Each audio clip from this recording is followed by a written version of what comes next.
Concerns are being raised over ICE raids on farms in some states. Governor Josh Shapiro joins 20 Democratic attorney generals in suing the Trump administration for cutting federal grants and aid.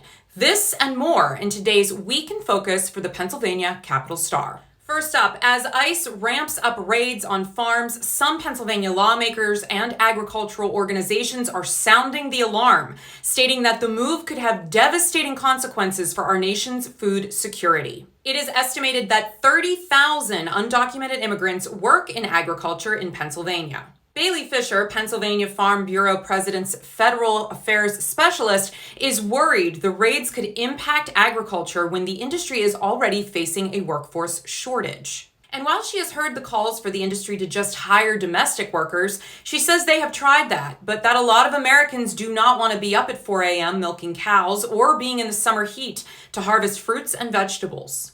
And while lawmakers on both sides of the aisle are trying to find solutions, like Democrat Senator John Fetterman and U.S. Representative and Republican Glenn G.T. Thompson, others did not respond to the Capital Star's questions, including Pennsylvania's Department of Agriculture U.S. Senator Dave McCormick and U.S. Representative Rob Bresnahan, a member of the House Agriculture Committee. Next, Governor Shapiro joins a lawsuit against the Trump administration for arbitrarily canceling funds owed to Pennsylvania and other states. The 80-page complaint filed in U.S. District Court in Massachusetts on Tuesday centers on how the Trump administration has interpreted a 5-word section of federal regulations to rationalize a nationwide slash and burn campaign, terminating billions in already awarded funding to state and local governments and more. Even federal aid still flowing remains at risk, compromising safety and support to people who qualified for food assistance programs and those who live in flood zones, farmers, minority students, scientists, and more, the lawsuit states. The U.S. Department of Justice, which is representing the federal agencies, declined to comment on the lawsuit.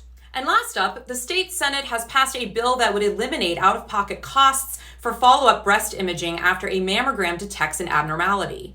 Senate Bill 88 would expand that to mandate no-cost coverage for patients regardless of risk if a previous screening detected an abnormality or their doctor recommended it. Out-of-pocket costs for follow-up imaging often exceed $1,000, according to Pat Halpin-Murphy, president and founder of Pennsylvania Breast Cancer Coalition. About 20% of patients say they would skip breast cancer screenings and follow-up exams if they had to pay a deductible. Coverage would begin in 2027 if the bill passes the House in time for Governor Josh Shapiro to sign it into law before the end of October.